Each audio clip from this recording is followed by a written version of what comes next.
Hey guys, Infidel 1258 here. Today I want to share with you a clip from the recent town hall. Aggroed is going to talk with Weirdbeard about the impact of land on the tokenomics for Splinterlands. He's going to talk specifically about the lack of DEC, the fact that we have an inadequate lack of DEC when you understand how much sync there is, not just with land and staking into cards onto land and the requirements around DEC for that process, but also with other proposals that are already being approved and ones more in the future that are still yet to come. And as you sort of wrap your mind around, first of all, how much DEC do we truly have that's even liquid? It's not even enough, period. But then, even if we had all the DEC, it wouldn't be enough. And lastly, to get that, you need to burn SPS. Well, how much of that's liquid? He talks about all this. And I think the long and the short of it is astonishing growth comes when lack of supply meets increasing demand.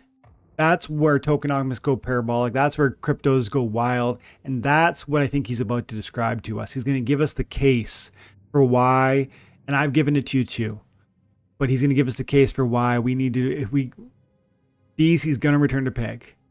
SPS is going to be burnt for DEC for a variety of reasons.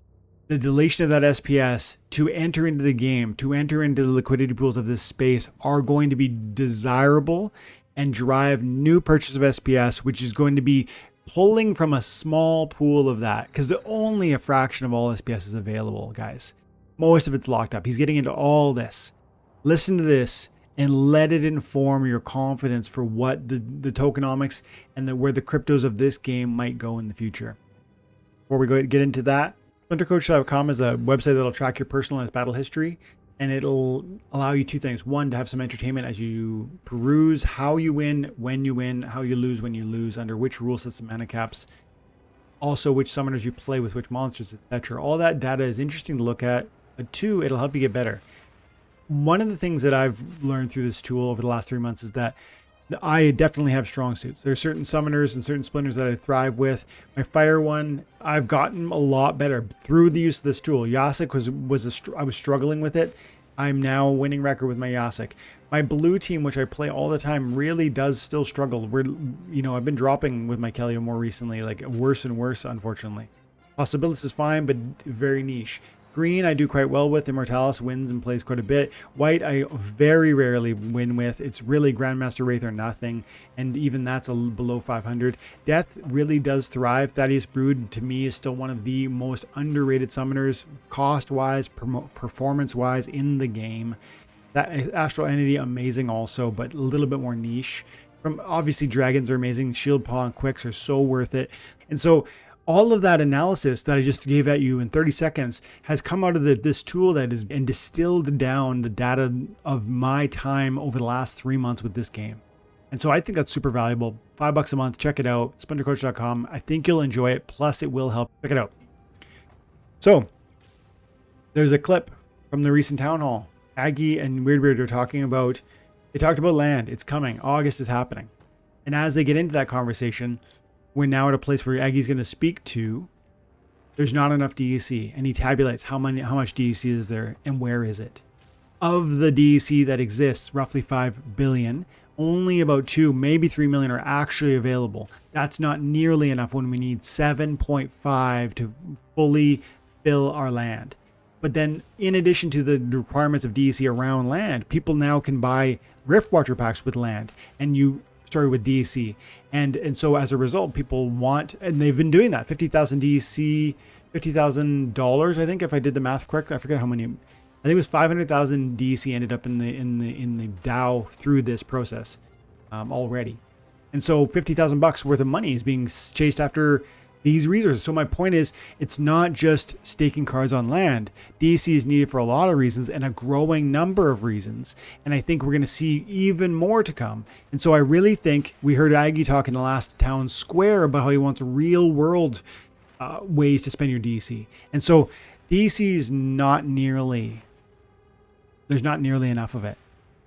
Also, it's not nearly liquid enough because a lot of it's tied up in liquidity pools. And so there's a tension between supply and demand that's pronounced and growing. and then combine that with where SPS is at, because SPS is the path into DEC to access these desirable outcomes for use of DEC. So you want to get onto land, you need it, you don't have a DEC, burn your SPS. That's going to be the path. You want access to the liquidity pool, you need DEC, you don't have it, burn your SPS. And he even speaks to how much SPS is liquid. Yes, there's like a billion SPS or whatever, but 650 million of them are staked. And then of that's not staked, it's like they're not all available for a variety of reasons. So let's listen to him deep dive on all that I just said. And I want to get into some final comments, because this is very, very exciting. Yeah, I'm pretty stoked about this. The main thing that's in my brain is that if we have something like 150,000 plots, and there's 5 monsters per plot, that's 750,000 cards. And if you think of that at max level, that's something like 3/4 of all cards that are in existence are going to go onto land by the time that it's fully utilized. That to me is That's crazy in and of itself. Like I was talking about DEC, I'm talking about SPS, and those are so exciting because they will drive excitement around cards for mechanics I can't explain right now. But man, the interconnected nature, because yes, as we sink DEC into the land, we're also sinking cards into the land. And man, there's not even close to enough cards. No more arguments around they're inflationary and there's no reason to hold Chaos Legion, etc. One day soon, people will be desperate for these card assets that we've accumulated over the last years of bear market. Let's keep going. That to me is huge. Next up, I think about how much DEC we have. So there's something like 4.7 billion DEC right now. Splinterlands has like, a little over $1 billion of that. So that's 3.7. There's a whole bunch of liquidity pools. So you're saying that 1 billion that's in the possession of Splinterlands, they're not gonna spend that frivolously. In fact, they use it largely or credit consolidate. So when you buy credits through Splinterlands and you use credits to buy a card, Splinterlands then pays that debt with DEC, and that nullifies your credit. So they'll receive your US dollars, they give you credits, you spend your credits, it turns into DEC. So the seller finishes the transaction by receiving DEC from Splinterlands on your behalf. Long story short, the billion they're sitting on, and it's not going to the market. There's only something like 2 billion, maybe 3 billion DEC that's kind of like out in the wild. That's $2 or $3 million worth of DEC that's theoretically even available for buy or sell. Like, because it's all tied up in these ways he's already described. And if you wanted to go park monsters on all this land, you're going to need 7.5 billion. So we don't have 7.5 billion, even if none of it was locked up. We have 2 or 3 billion. But we need 7.5 billion if land is fully utilized. And you'll say, oh, land's not going to be fully utilized. Okay, but what about land surfing? Land surfing is huge. It's going to attract new people who want to occupy those lands to extract some reward for their cards and their investment in this game without the ownership of the land. So that is absolutely going to magnify and grow how many plots are being utilized. So is it going to be full? No, but it's going to be a lot more than it would have been without surfing. So they're continuing to create and iterate ways so that they stretch how many people participate in this. And we don't need land to be fully used to eat up all the DEC. If land was half used, I think the liquid DEC that exists would be gobbled up. But then, like I alluded to earlier, it's not just land. What about Rift Watcher packs that are sellable or buyable with DEC? What about rentals that you do through the marketplace? You need to have bid buys on peak monsters. You need to have DEC for. There's just the guild upgrades. If you don't have the GP, then you need DEC. So there's a lot, and there's a growing list of these things too. It's not just not enough. It's nowhere near enough. Plus, 50 new liquidity pools are coming to Splinterlands because of the land and the assets that are coming out of the land, and you're going to have DEC paired with each of those, locking up $200,000-$300,000 worth of DEC at every one of those 50. Guys, there's nowhere near. We have maybe $3 million worth of DEC available. That's available. The rest is tied up in some respect. That's got to somehow service all the land, all the new 50 liquidity pools, all the desire to hold DEC to access peak monsters and bid buys and rentals, etc., etc., etc. There's so much demand and a growing list of demands for that DEC, and yet not nearly enough. So we return to peg. Let's keep going. There's not enough DEC in existence for land to get completely utilized. And that's really exciting.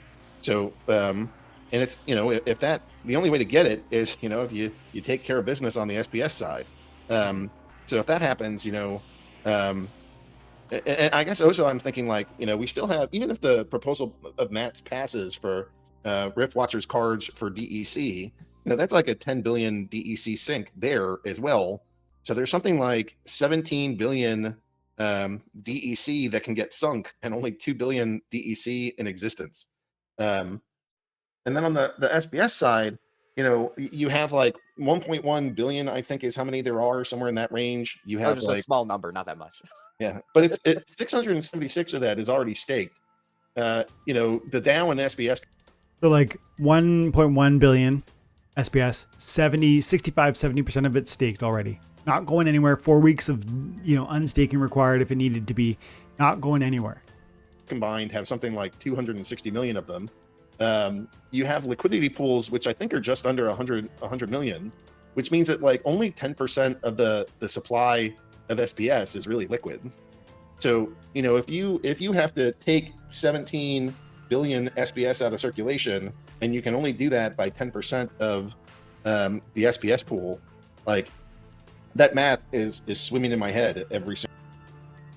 That's very bullish, and he doesn't want to give financial advice, so he didn't. He changed at the end of his sentence. You can almost, if you go back and listen to what he just said, I think you'll agree with me. He articulates an argument for why SPS almost has to go up in price, but then he kind of and he finishes by saying that math is swimming in my head. What math? The math that there's not nearly enough at DEC, and yet everyone's going to want it. Then the only path to DEC is by burning SPS, and there's not nearly enough of that. There's only 10% of the SPS that's available, that exists, that's even available. And of that, as I alluded to in a recent video where I talked about SPS price appreciation and sort of what it takes to move the needle, I talked about Bitcoin actually, and I said, Bitcoin, the daily volume, where is it? The daily volume around the 6 billion mark on a 600 billion market cap. So like 1% of the total value is probably traded on any given day. And so if you imagine my point is that it only takes like 1% of the total value on a day to sort of sustain a price point. If you get, if you get 1.5% volume, if this doubles, if the daily volume doubles, you see such a massive move in price because there's actually a very limited supply that's functionally available. And when you approach a market that is sort of this tight, this small, you feel the ripples of those sorts of acquisitions. Now that's Bitcoin, but the truth is that's every coin. Whatever the daily volume is that keeps you at this price, if you move that even slightly up, you see price increases and price decreases if you move it slightly down. But as we point to the fact that there's only 10% of SPS even available to be bought for those who desire these outcomes, like investing into liquidity pools or staking cards on land, etc., you realize a fraction of what exists is actually available. All of it could get gobbled up. And as even some of it gets gobbled up, prices move so radically because you get this increasing demand simultaneously as you're driving prices higher, which drives even more demand. And then that's new investors saying, hey, what's going on over there? And then also that's an implication on the liquidity pool payouts, which I've talked about before, where those rewards increase as the price of SPS increases and so on. And when we talk about 1.1 billion tokens available, can't ever move the market price, the market cap's too big if you start moving up into those figures. No, because it's such a small piece of the total SPS pie that even is marketable, even is tradable or transferable because it's not locked up in stake or it's not locked up in certain, liquidity pools, etc.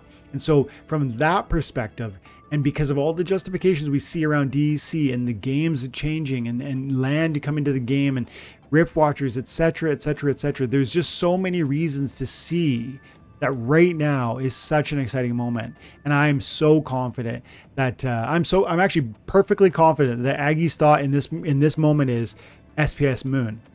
But being the prudent man that he is, he has to say, these numbers are swimming around in my head without the sort of that conclusion, because truthfully, no one knows.